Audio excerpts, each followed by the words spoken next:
ये जनसंवाद यात्रा का आज पहला दिन है और दूसरा पड़ाव है। हम लोगों ने जनसंवाद यात्रा का जो ये कार्यक्रम लिया है इसलिए कि सरकार का दावा है कि हम विकास की योजना गंगा के तरह बहा रहे हैं और बिहार खुशहाल है। हमने जो सरकारी योजना दिल्ली से और पटना से भेजा है उससे जनता लाभान्वित है और ऐसा काम किए हैं कि आज तक पूरे बिहार में ऐसा काम किसी ने नहीं किया था। ये दावा सरकार का है, ये नरेंद्र मोदी का है, नीतीश कुमार का ये दावा है कि हमने जो काम किया आज तक ऐसा किसी ने नहीं किया। तो ये जानने के लिए, ये समझने के लिए कि सरकार झूठ बोल रही है या सरकार सच कह रहा है, ये जानने समझने हम साथियों के साथ अपनी समस्याओं को विस्तार से रखा है। ये जनसंवाद यात्रा बिहार में जो चौतरफा लूट है, हकमारी है, सरकारी कार्यालय में भ्रष्टाचार है और विकास का जो झूठ का डंका पीटा जा रहा है उसे जानने समझने के लिए हम लोग आपके बीच आए हैं। आज हम कि बहुत कम समय के नोटिस पर आप सब यहाँ इकट्ठा हुए हैं। करीबन 50 लोग यहाँ मौजूद हैं, उसमें बड़े बुजुर्ग हैं, महिलाएं हैं, नौजवान हैं। कुल मिलाकर के जो एक प्रतिनिधित्व चाहिए समाज का वो सब यहाँ मौजूद है। एक तरफ पढ़े लिखे तबका है जिसे अभी बार बार कहा जा रहा था सकलदेव भाई के द्वारा कि बेरोजगारी है। हम 4-4 डिग्री लिए हुए हैं, पीजी किए हुए, पोस्ट ग्रेजुएट किए हुए हैं, बावजूद बेरोजगार हैं। हम डीएलएड किए हुए हैं, सरकार हमें फिर से बीपीएससी के आग में धकेल दिया। आपका समस्या है कि आवास योजना नहीं मिलता है और मिलता है तो उसमें भारी लूट है, भ्रष्टाचार है। हमारी माताएं, आप लोगों के सामने ये बात रखा गया कि हमें जो वृद्धा पेंशन, जो सामाजिक सुरक्षा पेंशन है, कन्या विवाह योजना है, इन तमाम योजनाओं में सरकार एक तो बहुत कम राशि देती है। 400 रुपया कोई राशि नहीं है।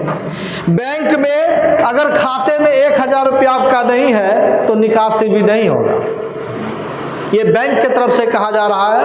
और इसके चलते आपको प्रति माह जो 400 रुपया मिलना था वो नहीं मिल पाता। इसलिए जरूरी है इस बात को हम समझें कि सरकार आखिर कहती क्या है, करती क्या है और दिखाती क्या है और हम लोगों से लूट क्या रहा है। इस बात को हमें समझने की जरूरत। इसको कैसे समझेंगे हम? इस बात को ऐसे समझे कि सरकार कह रही है, सरकार का दावा है कि हम आवास का योजना में करोड़ों रुपया दे रहे हैं। हम नौजवानों को हर साल 2 करोड़ रोजगार दे रहे हैं। नरेंद्र मोदी सरकार इसी दावे के साथ है। सरकार ने कहा था कि हम नौजवानों को प्रत्येक वर्ष 2 करोड़ नौकरी देंगे। मोदी सरकार ने दावा किया था कि सभी लोगों को हम 15-15 लाख रुपया अकाउंट में भेजेंगे। सरकार ने दावा किया कि महिलाएं जो धुआं में खाना बनाती है, लकड़ी की आग में पत्ता जलाकर, हम उज्ज्वला योजना के तहत आपको गैस फ्री में देंगे।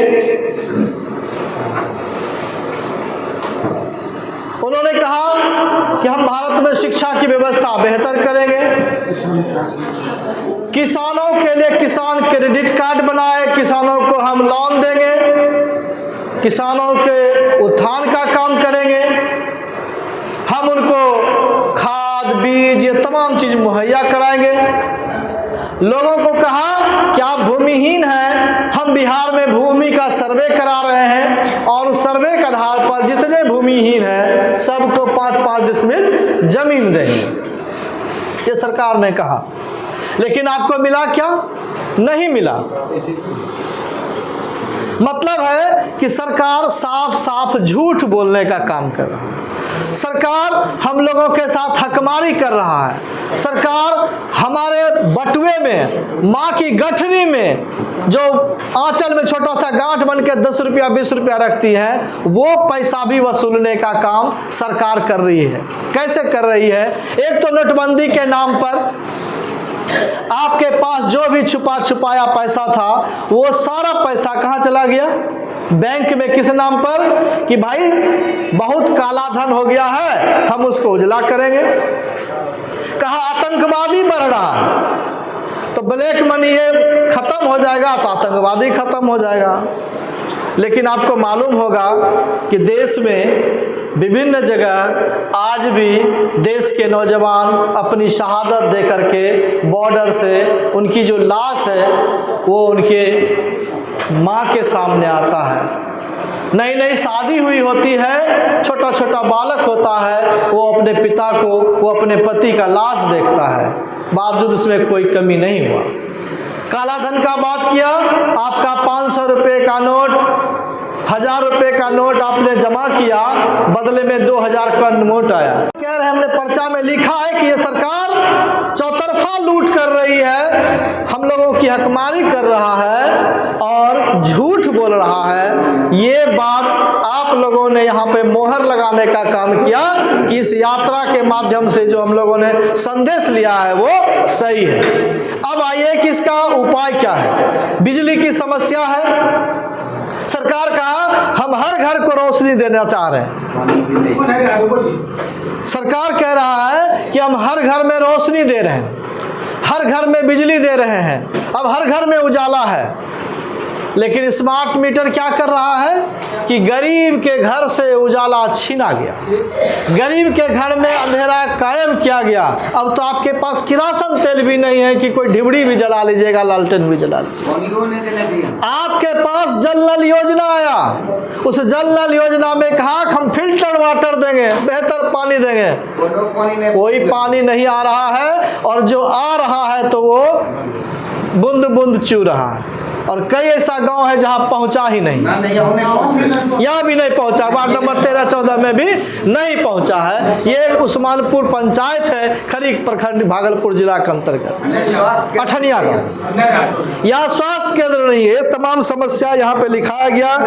और बरसात पानी फंसी जाए, जल जमाव का जो समस्या है, वो जल जमाव का समस्या आप किसी भी गांव में जाएंगे तो जल जमाव का समस्या है। उचित प्रबंधन नहीं है, नाला नहीं है कि उस पानी का हम निकास कर सकें। हमारा किसानी घाटे में है, आज यूरिया महंगा है, ब्लैक में बिकता है, ये सारी समस्या है। इससे निजात कैसे मिलेगा? सकलदेव भाई ने कहा कि यहाँ तो घूस दिया जा रहा है, हमारी बेटी वहाँ गई तो उसको भी 500 रुपया दिया बगैर एक साइन नहीं हुआ। ये जो भ्रष्टाचार है, ब्लॉक में जो तानाशाही अफसरशाही बढ़ा है, आखिर इसका लगाम कैसे लगाएंगे? अगर हम लगाम नहीं लगाएंगे, घोड़ा को ऐसे ही छोड़ देंगे तो घोड़ा बेलगाम होगा, तो वो किसके ऊपर अपना जो पैर है किसके ऊपर चलाएगा? ये जो बेलगाम सरकार है, हम लोगों के बीच हिंदू और मुसलमान का एक फंडा रखता है। हिंदू खतरे में है, बार बार बोला जाता है। यहाँ तक कि उस भाजपा के जितने विधायक मंत्री हो वो भी, और बीरपुर का जो विधायक हो वो भी बार बार कहता है हिंदू खतरे में। तमाम लोग यहाँ बैठे हैं, अति पिछड़े समाज के लोग हैं, दलित समाज के लोग हैं, और ये सब के सब अगर अपने आप को हिंदू कहते तो हिंदू ही हैं। तो ये जो खतरा है खेती का, किसानी का, मजदूरी का, बेरोजगारी का, महंगाई का, दवाई का, सिंचाई का, ये जो हमारे सामने मुद्दा है, क्या इससे हमारा खतरा नहीं है? हमारे भूख का सवाल है, मेरे रोजी रोटी का सवाल है, मेरे मान सम्मान प्रतिष्ठा का सवाल है कि जो हमारा अफसर नौकर है, बीडीओ हो, सीओ हो, डीएम हो, वो तमाम हमारा नौकर है, इस जनता का वो नौकर है। लेकिन वो नौकर कैसे बात करता है? अफसरशाही और तानाशाही से बात करता है। आप वहाँ जी हुजूर करते हैं। ये जो अफसरशाही बढ़ाने का काम ये नीतीश और नरेंद्र मोदी की सरकार में बढ़ा है।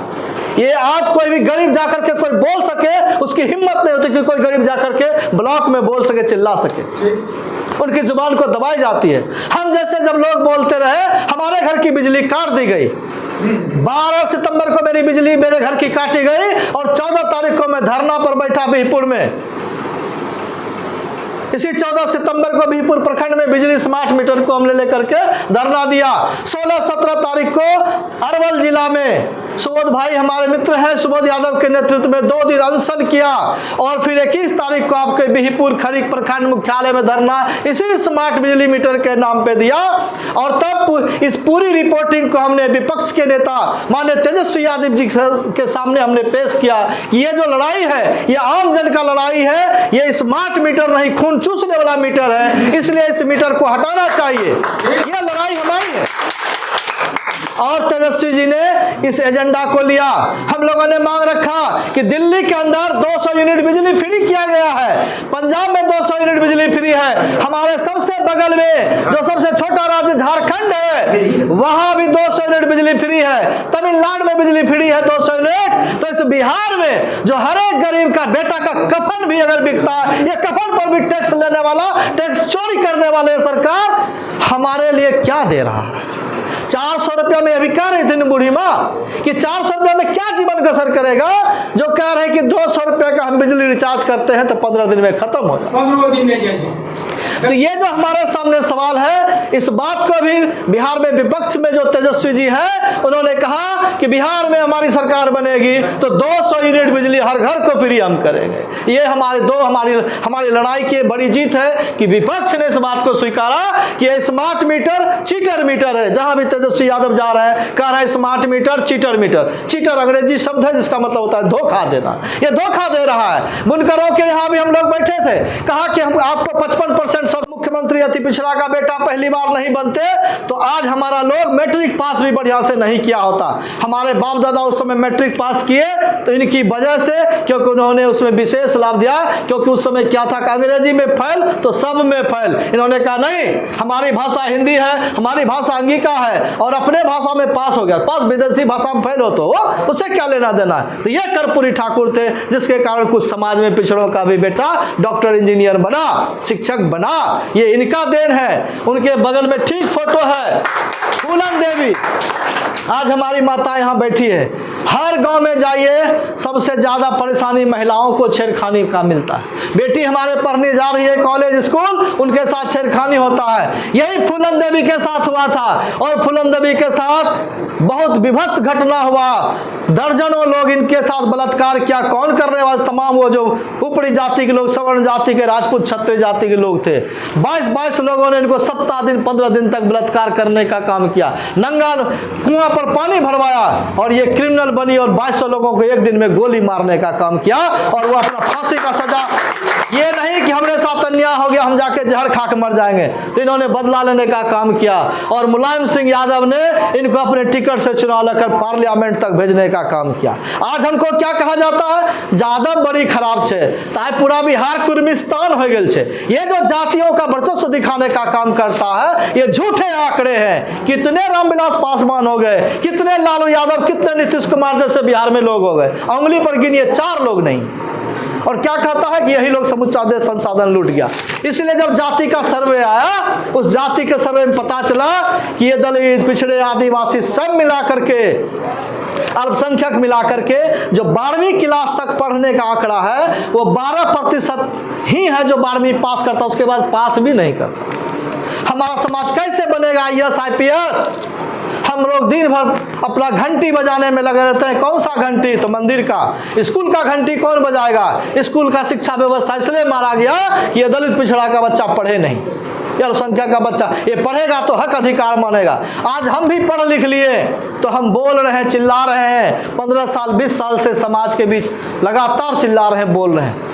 एक समय था मुझे सुनने वाले 10 लोग नहीं होते थे, आज तो सैकड़ों की संख्या में लोग सुन रहे हैं, क्योंकि उनके पास एहसास हो गया कि नीतीश सरकार हो कि मोदी सरकार हो, दोनों झूठा है। और इस बात का सबूत आप लोग यहाँ मौजूद हैं, क्योंकि आपने बयान दिया है कि ये सारे जितने लोग बोल रहे हैं सारे के सारे झूठे हैं, हकमारी करने वाले हैं, लुटेरे हैं और अफसरशाही को बढ़ाने वाले हैं। इन समस्याओं का निदान कैसे होगा? आने वाला 2025 का चुनाव है। एक तो 2025 का चुनाव है, लेकिन उससे पहले हमें क्या करना है? हमें सड़क पर आंदोलन करना है। डॉक्टर राम मनोहर लोहिया ने कहा है अगर सड़कें सूनी हो गई तो ये सांसद आवारा हो जाएंगे। आज यही परिस्थिति है हमारे बीच। चुनाव जीत करके जाता है, आपसे मिलने तक नहीं आता। लेकिन वोट हम दे देते हैं पिछड़ के नाम पे, जाति के नाम पे।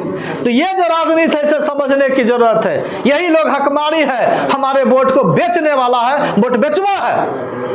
ऐसे लोगों से हमें बचना है, समझना है, समझना है और सड़क पर आंदोलन करना है। इस लड़ाई को हम ब्लॉक तक ले जाएंगे, इस लड़ाई को अनुमंडल तक, जिला तक ले जाएंगे और जरूरत पड़ी तो बिहार विधानसभा के गेट पर जाकर के नीतीश को चुनौती देंगे कि बिहार की जनता जग गई है, जनता जग गई है, आ रही है जनता कि तुम गद्दी खाली करो। ये लड़ाई हमारी लड़ाई पूरे बिहार की लड़ाई है। इसलिए जब हम आंदोलन शुरू किए तो बिजली का आंदोलन जैसे 4 मीटिंग के बाद पूरे बिहार का आंदोलन बन गया। ये जनसंवाद यात्रा हमने निकाला है। ये भले बिहपुर से लड़ाई शुरू हुई है, लेकिन बिहार के कोने कोने में जाएंगे, क्योंकि हमारे जो मीडिया के साथी, यूट्यूबर साथी, वो मीडिया नहीं, गोदी मीडिया नहीं, हमारा जो अपना मीडिया बिहार का, पिछड़ों का, दलितों का मीडिया है, वो आगे इस बात को ले जाएंगे और पूरे बिहार में हम इस आंदोलन को खड़ा करेंगे। और इस सत्ता से जो ऐसे बेदखल इन लोगों को, जो अडानी का है, मुकेश अंबानी जैसे बड़े उद्योगपति का है, जिसका 2 सिपाही है, एक सिपाही नरेंद्र मोदी और दूसरा नीतीश कुमार, यहां बैठ करके बिहार की जनता का खून चूस रहा है। वो लोग क्या कर रहा है, जब चुनाव का समय आता है, बड़े उद्योगपतियों से करोड़ों अरबों रुपया चंदा के रूप में लेता है। आपके यहां भी कोई चंदा मांगने आता है, अपनी हैसियत के अनुसार 10 रुपया, 20 रुपया, 50 रुपया, 100 रुपया देते कोई सार्वजनिक कार्यों में। लेकिन वो चुनाव लड़ने के लिए किसी एक दल को करोड़ों रुपया, अरबों रुपया देता है, इलेक्टोरल बॉन्ड, जिसका कि आपको सबूत दिया, स्टेट RBI की तरफ से सूची जारी की गई, फलाने फलाने फलाने कंपनी ने इतना इतना 100 करोड़ रुपया, इतना करोड़ रुपया फलाने फलाने पार्टियों को दिया, जिसमें भाजपा सबसे अग्रणीय पार्टी है, जिसको सबसे ज्यादा इलेक्टोरल बॉन्ड के नाम पे चंदा मिला।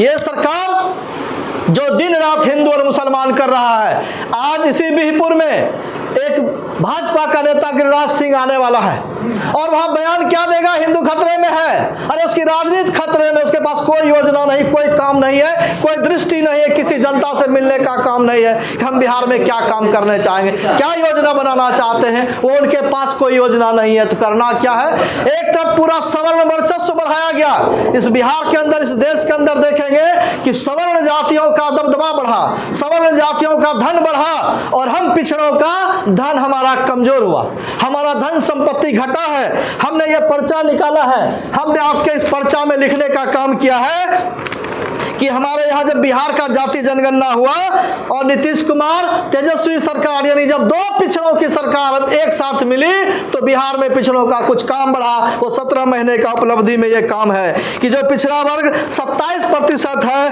उसको 12%, अत्यंत पिछड़ा वर्ग जो है वो 36.1%, अनुसूचित जाति 19.65%, अनुसूचित जाति जनजाति 1.68% और सामान्य वर्ग 15.52%। यानी कि इस बिहार के अंदर 85% जो जनसंख्या है वो दलित है, आदिवासी है, पिछड़े हैं, अति पिछड़े हैं। लेकिन उनके हक में क्या है, जब जमीन की बारी आई, भूमि का जमीन किसके पास है, तो मात्र 15% लोगों के पास 90% भूमि, संपत्ति, नौकरी सब उनके पास है। न्यायालय में हमारी हैसियत क्या है, हाई कोर्ट, सुप्रीम कोर्ट में हमारी हैसियत क्या है, सुप्रीम कोर्ट में। उसके बाद आप जाइए सेंट्रल जो यूनिवर्सिटी है, सेंट्रल यूनिवर्सिटी में करीब 1005 प्रोफेसर होते हैं और उस 1005 प्रोफेसर में दलित, पिछड़ा, अति पिछड़ा सब मिला करके केवल 86-87 आदमी है। बाकी के बाकी कौन लोग हैं ये जानना चाहिए। भाजपा का सरकार मतलब साफ साफ सवर्णों का सरकार, बनियों का सरकार। वो बनिया यहाँ जीरा मरीच बेचने वाला नहीं, वो तमाम उद्योगपति गौतम अडानी, मुकेश अंबानी जैसे लोग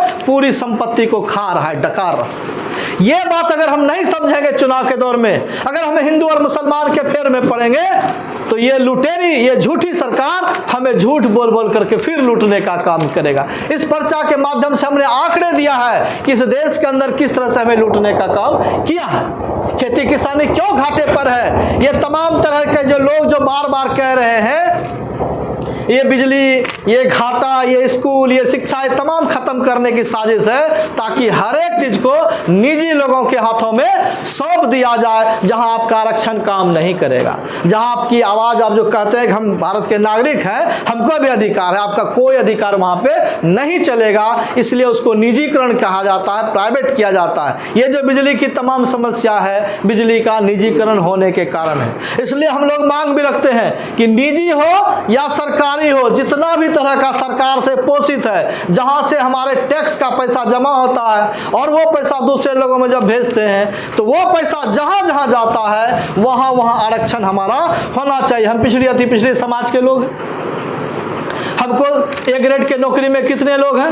100 में 12 लोग भी हमारे लोग नहीं हैं। 100 अगर IAS होंगे तो उस 12 में भी हम सब नहीं है, दलित पिछड़े हैं, सब मिलाकर कति पिछड़े मिला करके। आप सोचिए कि आपकी हमारी हैसियत क्या है। आज सुप्रीम कोर्ट में हाई कोर्ट में 85% से अधिक केवल सवर्ण जाति के जज होते हैं। आपको न्याय कैसे मिलेगी? आज खोजिए आपके कितने BDO CO, कितने IAS, कितने डॉक्टर, कितने प्रोफेसर आपके समाज का है? नहीं है तो आपको न्याय कैसे मिलेगा? यही बात बाबा साहब अम्बेडकर कहते हैं। इसलिए हमने बाबा साहब अम्बेडकर का यहाँ तस्वीर लगाया। हमने यहाँ लगाया अब्दुल कयूम अंसारी साहब, जो नहीं चाहते थे कि भारत और पाकिस्तान का बंटवारा हो। जब जिन्ना चाह रहे थे कि भारत पाकिस्तान का बंटवारा हो, और भारत के जो भाजपा का जो उस समय जनसंघ था, RSS था, जो ये चट्टोपाध्याय, ये जो गोलवलकर, सावरकर, ये तमाम जो है श्यामा प्रसाद मुखर्जी, ये लोग चाहते थे भारत का विभाजन हो। वो हिंदू राष्ट्र बनाना चाहते हैं और उस रिएक्शन में हिंदू मुसलमान के नाम पे, तो भारत तो हिंदू के नाम पे हिंदू राष्ट्र नहीं बना, लेकिन एक पाकिस्तान का जन्म कर दिया। आज इस देश के अंदर 20 करोड़ से ज़्यादा मुस्लिम हैं। आप किसको भगा देंगे यहाँ से? बार बार कहते हैं भगा देंगे। आप भगाएंगे नहीं, बल्कि हमारे अपने भाइयों में बंटवारा करेंगे, और बंटवारा करके अगर हिंदू राष्ट्र होगा तो आज भी हमारे सर पर पैर रखने का काम कौन करता है? वही सवर्ण लोग हमारे हक अधिकार को मारता। जाति के नाम पे, धर्म के नाम पे आपसे वोट ले लेता है, लेकिन आपने कहा ना कि जाति के नाम पे वोट तो ले लिया, अभी कहा भाई ने, लेकिन आपको कोई देखने वाला नहीं है। तो जो 20 साल में इतनी बड़ी बेरोजगारी है, महंगाई है, ये बढ़ाइए हमारा सवाल है। इसलिए हम लोगों ने इस पर्चा में जननायक कर्पूरी ठाकुर करेंगे और अपनी लड़ाई और अपने हक के लिए संघर्ष को आगे बढ़ाएंगे, और जो हमारा समस्या है इसी में हमारा समस्या का निदान भी होगा। क्योंकि हमारे पुरखों ने अगर लड़ाई नहीं लड़ा होता